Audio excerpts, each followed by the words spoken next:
ang PGH. Sa panahon ni Tatay Digong, magkano ang subsidy? 100 million per month. Monthly yun, 100 million.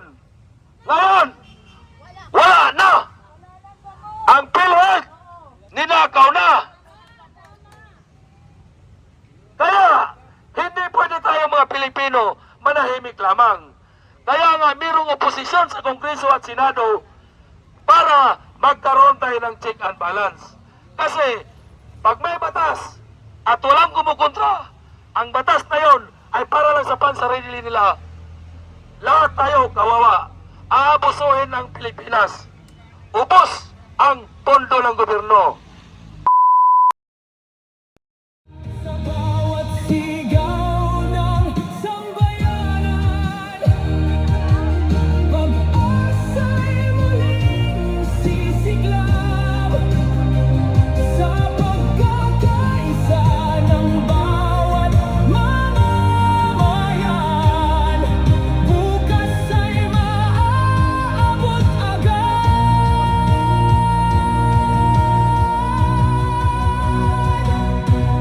Duterte, inalay ang buhay para sa bayan. Tatay Digong, hindi ka namin malilimutan. Laban mo ay laban namin. Tatak Duterte, tatak ng serbisyo at katapatan. Pilipinas, bago na at lumaban. Kung hindi para po sa mga apo at mga anak ninyo, para magpagtingin po ang aming kahilingan. We need to make sure they won't be able to steal us. May isok pa ba kayo? May boses po ako? Mayong buntag, Pilipinas! Magandang umaga po sa ating lahat. Kumusta ang maisog? Maisog pa ba kayo? Matapang! Maisog pa ba kayo? Matapang! Pang 10 araw na po namin dito. Pabalik-balik. Sarap ng Korte Suprema para ipahayag ang damdamin ng taong bayan. Noong nakaraang linggo, kung napanood ninyo sa Kongreso, bulilyaso na noon ang ebidensya ni Trililing. Kasi ang mga dokumento niya hindi po verified sa AMLAC.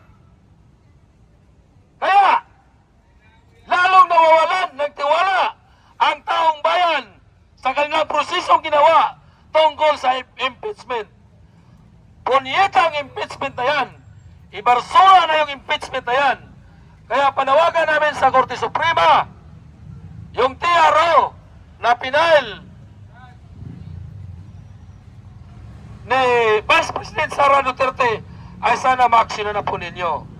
Hindi na po kapanipaniwala. Hindi na po maganda sa paningin ng sa paningin ng taong bayan. Kasi silang lahat ubod ng kasinungalingan.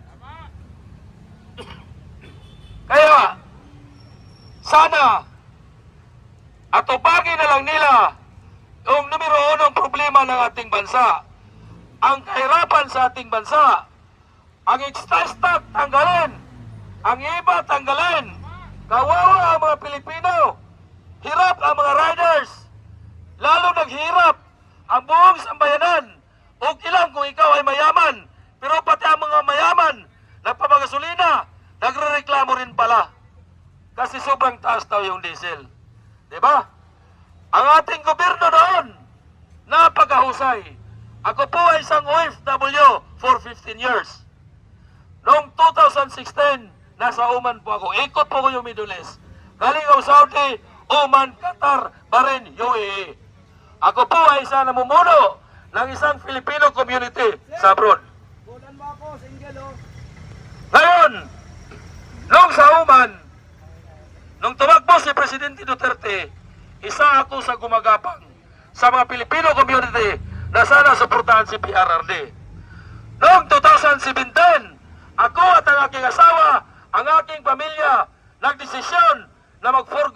Pilipinas.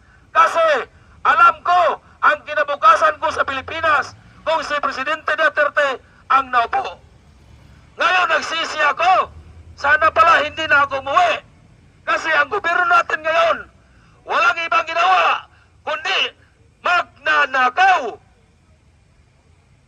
Ayaw nilang tanggalin ang BAT. Bakit? Wala na silang nanakawin. Marami namang paraan para kumita ang gobyerno. Ang problema kasi natin, ang gobyerno natin, hindi nila hinahabol ang mga kumpanya na hindi nagpabayad ng tamang buwis.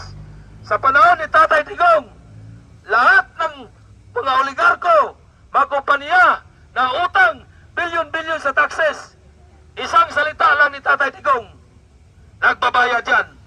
Tama hindi? Kaya, Korte Suprema, aksyonan nyo na ang araw-araw po naming panawagan. Oo, ilan lang kami rito. Siguro, isa sa inyo, marami sa inyo, nang kukutya sa amin. Konti lang daw kami. Sa totoo lang po, hindi naman namin kailangan sa ngayon na marami tayo. Ang importante, ang pinaglalaban namin, pag naipanalo po natin ito, lahat tayo mga Pilipino ang makikinabang. Lalo na ang PGH. Sa panahon ni Tatay Digong, magkano ang subsidy? 100 million per month. Monthly yun, 100 million. Ngayon, wala na. Ang PhilHealth, ninakaw na. Kaya, hindi pwede tayo mga Pilipino manahimik lamang. Kaya nga, mayroong oposisyon sa Kongreso at Senado para magkaroon tayo ng check and balance. Kasi, pag may batas at walang kumukontra, ang batas na yon ay para lang sa pansarili nila. Lahat tayo kawawa. Aabusuhin ng Pilipinas. Ubos ang pondo ng gobyerno. Pangilan na tayo nga kurap sa buong mundo ngayon. Pangatlo na. Para sunod buwan, sunod taon, mag-number 1 ang Pilipinas sa most corrupt country. Kawawa ang Pilipinas. Kaya panawagan ko, Mr. Bongbong Marcos, hindi mo talaga kaya ang iyong trabaho. Alam ko, presidente ka, pero alam ko rin na hindi ikaw ang nagpapatakbo sa ating gobyerno. Ang nagpapatakbo sa ating gobyerno ay yung mga advisor po ninyo nakapaligid. Kaya ikaw naman, kahit inuto-uto ka na sa mga advisor mo, oo ka lang ng oo, pirma ka lang ng pirma, todo denial ka pa. Kaya maraming salamat sa mga kasamahan ko, lalong-lalo na sa Maysog, mga kasamahan ko sa Duterte Rider supporters, at sa kapanipaniwalang mga vlogger na nasa aking harapan ngayon. Walang pagod. Kung saan man kami, naroon din sila. Kung magpatawag yung UPI, nandun din sila. Magpapatawag si Masada, nandun din sila. Iwan ko kung natutulog pa itong mga vlogger na to. Natutulog pa naman. Natutulog naman konti.